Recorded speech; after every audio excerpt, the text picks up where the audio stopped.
Hello, my name is Ben.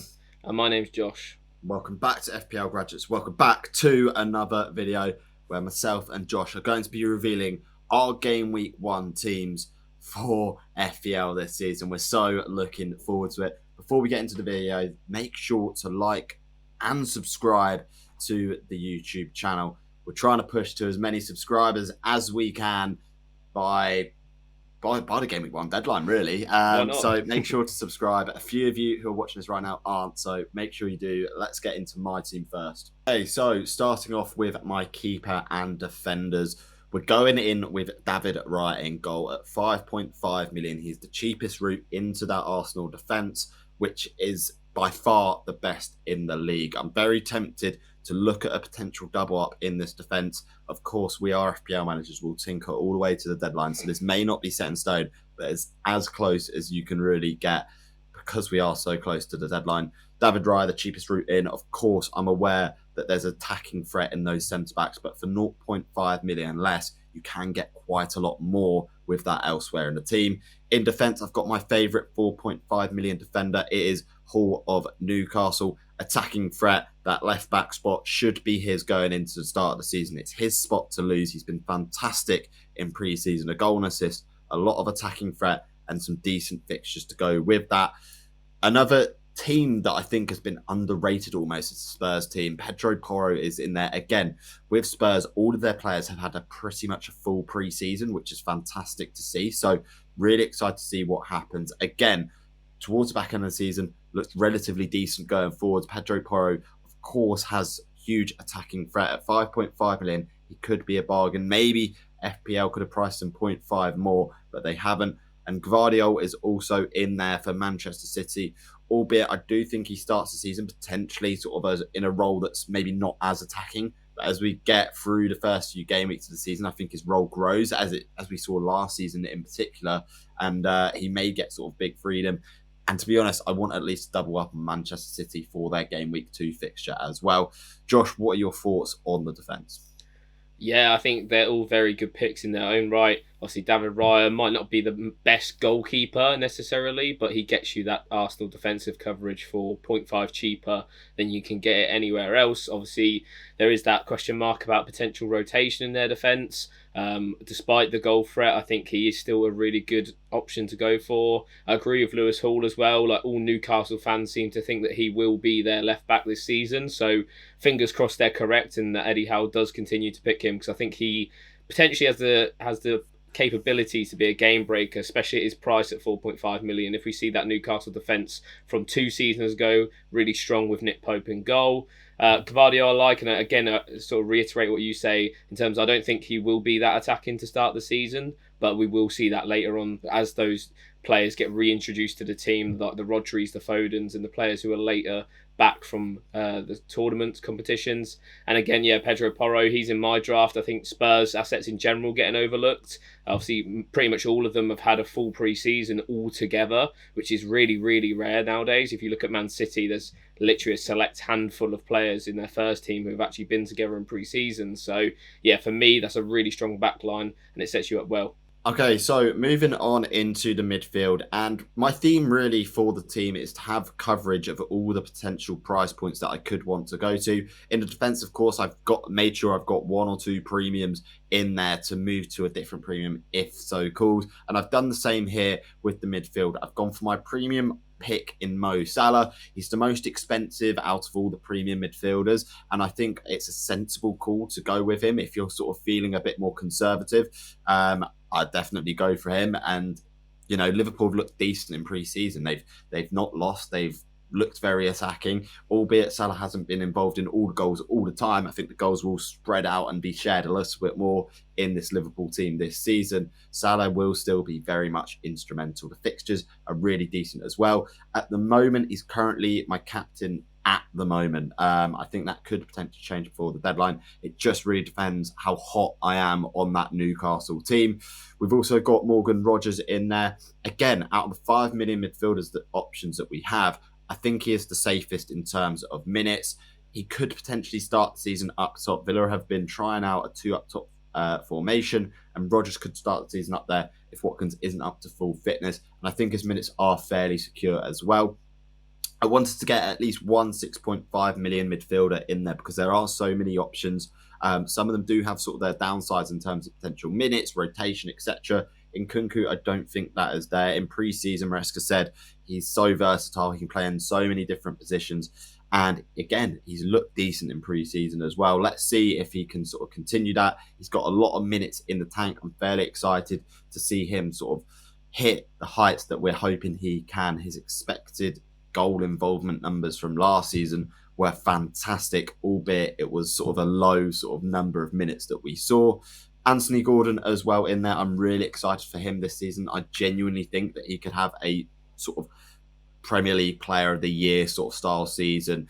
Yes, I think he is at risk of being subbed out on 60, 70 minutes for the first 2 or 3 games this season because of pre-season, sort of being reintroduced later on compared to other players. But I do think, especially against Southampton at home, it could be a fantastic game to capitalise on for Newcastle assets. Josh, that's the midfield. It's covering most price points there. What are your thoughts? Yeah, I think structurally it's very sound. Obviously, like you mentioned, with covering every single price point that you could possibly can. Obviously, having Salah allows you to downgrade to any midfielder in the game, so that's a big plus to have. I think for me, I quite like the Rodgers pick. Obviously, with Oscar Bob now being injured, he definitely becomes the number one in terms of £5 million mids. So yeah, and obviously from game week 3, Aston Villa fixtures are just unbelievable. So you're almost saving yourself a free transfer basically with that pick.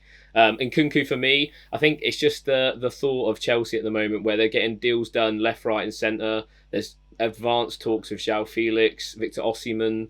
So for me, that's what has put me off Nkunku a little bit in the last, say, 48 hours. Obviously, they are just rumours that those deals might not happen. But for me, I'm playing it more on the side of caution at the moment in terms of my draft. I want it to be long-term, stable. Obviously, Nkunku himself has a pretty bad fixture game week 1, but then it obviously does really improve for Chelsea after that. So yeah, he's a good pick as long as he's obviously playing. I still don't think we'll get 90 minutes out of him either. I think we'll still see him getting those sort of early subs just due to the sheer amount of obviously options that Chelsea have.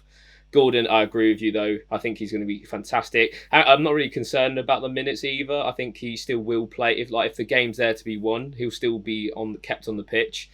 We saw last season he was almost like ran into the ground by Eddie Howe just because they didn't have any substitutions. So yeah, for me that's a really strong lineup, and like you say, structurally wise, really good. Okay, and moving on to my thoughts, it's a similar theme in terms of squad structure, trying to cover all of the bases that I could possibly cover. We've gone with the big premium Erling Haaland up there. I think he just is essential. The average amount of points per season he's getting, I know I've banged on about it for all of pre-season. He's just sensational in terms of points getting, and I think, you know, even the Chelsea away fixture sort of bodes quite well for him as well. Alexander Isak is my sort of mid to premium range striker. A lot of managers have him in. Most managers, in fact, have him in. I think he's a really fantastic option. And with the sort of move that Dom Solanke has had to Spurs, maybe there is a couple of question marks about sort of whether he takes the penalties, whether he'll be integrated in slowly to sort of learn the system a bit more, whether they're going to throw him straight in. You know, Ange Postecoglou does sort of lean towards saying, you know what, we might throw him straight in there, but you at least give yourself the opportunity to move to him if that happens. And of course, Isak hasn't had sort of the most minutes last season. He had a couple of injuries, so gives me the option to do that if I see fit. And then João Pedro in there as well as my cheap 5.5 million option. I just didn't see too much value in the 4.5 million strikers. The only one really is the Leicester striker, is it Cannon, that will potentially play because Leicester just have no strikers, but they've been awful in pre-season. They've not really scored many goals at all. So João Pedro is in on penalties, you know, a decent fixture against Everton. And I mean, there's probably a case to, if you do have sort of Barco as well, potentially start him as well, because Everton only scored sort of on average 1.1 goals a game, which is 19th in the Premier League last season. So yeah, that's the starting lineup. Josh, what are your thoughts on that front three? Yeah, I like all three picks. João Pedro's been sort of in and out of my draft. Obviously, he played his first pre-season minutes at the weekend, scored a goal, and their manager Hertzler has come out and said that he's just like instrumental, basically, to how they're going to play. So for me, well, everyone thought he was underpriced at 5.5 million, but that almost confirms it. On penalties, of course, for Brighton as well. The only negative about the likes of Brighton assets for the start of the season is that their fixture run is pretty poor until game week 4 or 5. They have those two nice fixtures, and then it gets pretty bad again. So you're definitely going to need to rotate him in and out with those options that you've got on the bench. But yeah, the rest of them, they almost pick themselves. Some really nice assets. Okay, so moving on to the bench, we've got Valdemarsson on the bench from Brentford. He's just a fodder 4 million keeper. We haven't had a breakout keeper come from the £4 million prize point. It's not guaranteed every season. We got quite lucky last year by having one or two £4 million keepers. It's not been the same this year. So the recommendation for myself, Josh, is just to make sure you pick a really, really low owned goalkeeper, because those that pick the likes of Turner are going to have a 3.8 million keeper on their hands very, very quickly. On the bench as well, it's quite exciting, really, who I've gone with. I've gone with Emil Smith Rowe. I hadn't had him in many drafts at all. And in fact, this is the first draft that I've had him in. But he's looked quite decent in pre-season, and he's getting the minutes, which is key. He's playing a lot more advanced than Andreas Pereira is playing, which is another key indicator of sort of like managers were considering him at that 5.5 million price point. So I really think that he can have a talismanic impact on that Fulham team. We know he's got quality. Again, it's the minutes sort of risk. So maybe it is worth sort of looking at maybe one of Smith Rowe or Nkunku based on the injury records of both of them. We've also got Barco from Brighton at 4 million, really attacking, very high ceiling, almost potential to start him in game week 1 before their sort of tougher fixtures going forwards. But yeah, he's another one that you can rotate in and out of your team. It could be that, you Spurs or Newcastle have a tougher fixture and you can bring him in. So there's not to worry about that. Another defender which I will definitely be rotating in is Anthony Robinson. Really liked how he looked at the tail end of last season. Very attacking fullback at 4.5 million. Fulham have some decent fixtures to start the season after Man United away. So quite excited about that. Of course, that means it's a double up on Fulham, but I don't anticipate there'll be too many times where I'm playing both of them at the same time. Josh, what are your thoughts then on that bench and probably like the team overall there? Yeah, the bench is really strong, and I think it needs to be just because some of the assets that you've got in your starting 11 would obviously need to be rotated in and out, which is perfectly fine. And I think having strength in depth is really going to be important this year. If you're going to want to roll transfers, obviously you can roll up to 5 now. So having players that you can come in and out, rely on if there's injuries to keep hold of those transfers is going to be really important. Love Smith Rowe as a pick. I think he should be really interesting to start this season. Obviously, the fixtures in game week 2 and 3 for Fulham are really nice. Again, it'll be interesting to see how many minutes he gets, just because obviously the injury concerns. I think Marco Silva's come out today, Wednesday night, as we're recording this, and saying that they are going to have to build up his fitness, which I think everyone expected anyway. So not too much of an alarm bell there. In terms of the whole squad as a whole, I think it's really good. Like you say, structurally wise, it's super sound, as you've got Haaland and Salah. But the only thing that I would be questioning is how many times you're going to captain Salah before you wildcard, because that's the only reason that I've gone without him personally. It's just because if you're not going to captain him game week 1, when are you going to captain him after that? So what's your thoughts on captaincy at the moment for game week 1? Yeah, it's currently on Salah.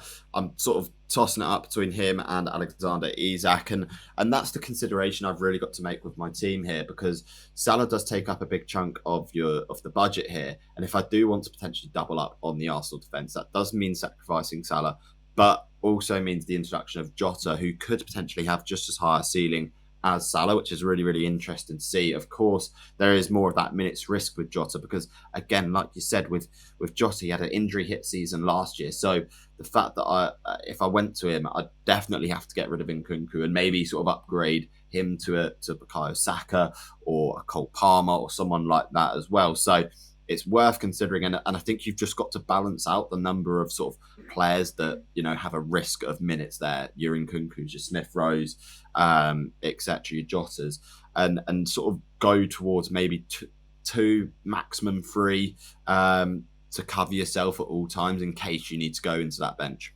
Okay, then. So following on from Ben's team, we're going to go through my team. So starting off in goal, it's the same as Ben, David Raya. I sort of flitted about the £4.5 million keepers when Dean Henderson was almost like confirmed as their first choice. But for me, I keep landing back on Raya, and that's simply because I don't really want to pay 6 million for one of their centre backs. I know they carry good attacking threat. They scored the most goals from set pieces last season. They scored 2 goals from corners at their most recent pre-season friendly, but I think I'm just going to pay the 5.5. I don't think the fixtures are necessarily the greatest to pay that 6, and it also obviously saves me a bit of money. So happy to have Raya in goal, especially for game week 1. I think that should be a clean sheet for Arsenal. Lewis Hall's in there as well. As Ben mentioned, I won't talk about him too much, but hoping he will be the starting left back for Newcastle. Really high attacking threat with him. First 4.5 million centre back is Murillo. I've gone with him over Anya and Nico Williams just because he's very nailed. That's not saying that those two guys aren't. It's just that he will play pretty much every single game that he's fit for. Obviously, since I've made this draft, Mazraoui has been announced at £4.5 million. So if we get the lineup before the deadline, and he is starting for Man United, I'd be very tempted to get him in at that price point because he is quite attacking, and obviously £4.5 million. I know United's defence last season was poor, but when they didn't have all those injuries, it was very good the year before. And then Pedro Porro as well, the same as Ben. I think he's a fantastic option. I almost feel like he's a bit underpriced at 5.5. He had the most expected goal involvement out of any defenders last season, including Trent Alexander-Arnold. And I just only see that improving and getting bigger and bigger as Spurs play that really attacking brand of football. What's your thoughts on that defence, Ben? Yeah, I mean, it's very similar to mine, so I really do like it. In terms of Murillo, it's decent opening fixtures for Nottingham Forest, which I think is the key here. And then obviously he gives you the option to rotate in and out and sort of use maybe one of your defenders on the bench to sort of rotate fixtures quite nicely with him. So yeah, I really do sort of like the defence, very similar to mine, and no complaints at all really. Okay, then, so moving on into the midfield, we've got Heung-min Son up first, and this is almost like the £10 million price bracket that I've got to choose from. I've gone with Son at the moment, but I'll come round to at the end of the team what my thoughts are. I've got a bit of a dilemma between 3 players. I can go with 3 of one set or 3 of another, and he's part of that. So, but in general, Son, Leicester away, I think that game has just got goals written all over it. Spurs Leicester usually does. I think Leicester look really poor in terms of their squad depth at the moment. They've almost come up as champions and got weaker as a result of losing Enzo Maresca, Dewsbury Hall, and a couple of other players like Ian Nacho. So for me, it's a prime fixture to target straight off the back if you're looking at Spurs assets. Next up, I've got some Liverpool coverage. Diogo Jota is in there. Again, it's a bit of a 50-50 between him and Diaz for me at the moment. Obviously, Jota is dropping a little bit deeper and facilitating with Szoboszlai, whereas Luis Diaz is almost playing as high as Mohamed Salah at the moment. Obviously, he scored 2 goals in that pre-season game against Sevilla as well. So yeah, I'm a bit 50-50 at the moment. Obviously, Jota's numbers when he does play are ridiculous, and that's something that I am taking into account. So it is on Jota at the moment, but definitely could be Luis Diaz by the deadline. I've got Anthony Gordon as well. He's part of that sort of 3-player trifecta. I do think he's going to have a really good season, but the minutes is a slight concern, especially when there's other assets at the same team who will probably play 90 minutes. And then my final midfielder in the starting 11 is Bruno Fernandes. Fulham at home on the opening day, just signed a new contract for Man United. I'm excited to see how he'll perform. I think United's opening couple of fixtures are quite good from an attacking point of view, and obviously he's talismanic on penalties, etc. What's your thoughts on the midfield, Ben? Yeah, good. The only reservation on Son really is the impacts of Dom Solanke and whether he sort of takes penalties, because Son, he's the penalty taker for Spurs, but will he give those penalties to Solanke? That there's every possibility that could happen, which maybe lessens him as a potential asset. So you have to see about that. Yeah, I do like Bruno Fernandes as a pick, especially sort of the opening few games for Man United are very, very decent. And, if, some of the United players can start finishing and you know, giving Bruno Fernandes the assist to back up what the data's saying, then that'll be fantastic. Jota, another one that's very much a data pick. Really, really like him as a pick. Very, very tempted. And the same with Gordon. I love him as a pick. I think he's going to be sensational, even if he does play 60, 70 minutes in game week 1. And then to finish off the team, we've got the forward line. We've got Alexander Isak up first. He will be my captain come game week 1. Southampton at home, absolutely perfect fixture for him. He's looked really sharp in pre-season as well. Callum Wilson isn't anywhere to be seen at the moment in terms of any minutes being taken off him as well, which makes him even better for the armband at 3 o'clock on Saturday. Haaland's on the vice-captaincy at the moment. Chelsea away, I don't think it's a bad fixture. We saw it in pre-season that he could score a hat-trick against them at any time. I think that Chelsea team in general, as I mentioned when talking about Nkunku and Ben's team, is just not necessarily well gelled together and well put together just yet. So I'm holding my reservations on them at the moment. So really happy to have Erling Haaland in the team for pretty much forever, I'd imagine, at this stage. And then, as Ben mentioned, I've got João Pedro at the moment. He is part of that three-way sort of battle that I'm having at the moment. So it's basically Son, Gordon and João Pedro versus Bukayo Saka, Jacob Murphy and Dominic Solanke. So obviously Saka allows me the Arsenal attack for that game week 1 fixture against Wolves. They also face Brighton as well, which I think is quite a nice one. I still cover that Spurs attack with Solanke, but it could be a bit more risky depending on how many minutes he's going to get. And obviously I've got Jacob Murphy as well, who, to be honest, is probably going to get more minutes than Anthony Gordon in the opening couple of games. What's your thoughts on that, Ben, between those sort of the left or right sort of conundrum? Yeah, I think the sort of Solanke side with Murphy sort of screams maybe Murphy a little bit more of sort of a 2-3 week punt that you go for rather than sort of thinking long term. It's just dependent on how many transfers you foresee making in the first few game weeks. If you think you're gonna end up making sort of quite a few transfers and there could be sort of other issues that crop up, then it'd be a bit of a risk maybe to go Murphy because it's a fire that you're almost starting 4 or 5 game weeks down the line. So yeah, it's one you've got to consider. I would personally, it's difficult to say a preference on which one I'd go for because they both have their merits, but they all both do have their downsides too. Yeah, and then on the bench as well, obviously, as Ben mentioned, a 4 million keeper who's low owned. I've got Bender from Fulham. Obviously, he'd just come in if Leno was to be injured for any reason. Obviously, nothing to suspect there. On the draft on screen, you can see I've got Oscar Bob, but literally just before we started recording this, he's fractured his leg. So he won't be in my game week 1 draft. Obviously, wishing him a speedy recovery because he looked unbelievable in pre-season for City. And I think a lot of people thought this was going to be a sort of a breakthrough year for him. But instead, I'll just swap him out, for Morgan Rogers. That sort of saves me a transfer later down the line, as I mentioned with Ben's team. Obviously, the opening couple aren't great, but Aston Villa's fixture run from game week 3 is really, really tasty. I've got Leif Davis as the 4.5 rotating defender at the moment. Just really like his fixtures from game week 3 onwards. I'm sort of going with those high upside defenders at 4.5. Obviously, he's going to be nailed down in that Ipswich team, so there's no sort of worry about any sort of rotation there. And obviously we saw what he did in the Championship last season. It'll just be interesting whether he can sort of do that in the Premier League. And then obviously Wout Faes as well. Got him in there purely, I think, for game week 6, just because the rotation with him, I need someone to come in basically, and Leicester have the best fixture out of those £4 million defenders that week. So overall, pretty happy with it. What's your thoughts, Ben? Yeah, again, fairly decent squad structure. You've got every base covered in terms of sort of the price points. Faes is sort of not a very exciting pick, but granted, you've sort of thought about where you're potentially going to need this £4 million defender, and if he works well there compared to the others, then that is the sensible pick to go for. Davis as well is an exciting pick. It's really going to be dependent on how Ipswich start. They're either going to be starting on fire or they could slip away quite quickly. We're just going to have to wait and see. It's a risk you've got to take, and yeah, like you said, to have Bob out is a bit of a shame. I think he could have had a breakout season this year, but Rodgers has definitely got some good merits and some good upside there. Okay, so that wraps up our final video of pre-season. It feels like it's absolutely flown by, but game week 1 is fast approaching. Myself and Ben will be attending Fantasy Football Fest on the deadline, so make sure you go check that out if you want to get a last-minute ticket towards that. It's a cracking event, right, Ben? Yeah, it is a really, really good event. Would thoroughly recommend that.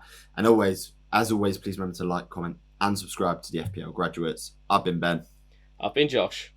We'll see you guys next time. Have a good game week, everyone. So you may rise, but you'll never